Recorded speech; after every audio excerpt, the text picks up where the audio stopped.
नमस्कार समाज टिके ध्यान दियंतु। लेखारे जेमिति पूर्णछेद पड़गले तार अर्थ पूर्ण समाप्ति होई न थाए, बरं एक वाक्यर परिसमाप्ति होइथाए एवं तत्क्षणात् पुनर्वाक्य गठन करिवार एक मौका आसीथाए। ठीक सही परी आम जीवन रे घटुथिबा छोट मोट त्रुटि आम जीवनर अंत नुहे, बरं आउ गोटे सठिकतार आरंभ मात्र, प्रारंभिक पर्याय मात्र।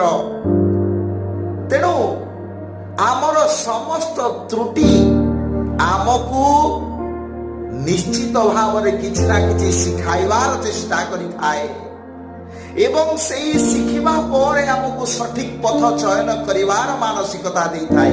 याको बुझंतु।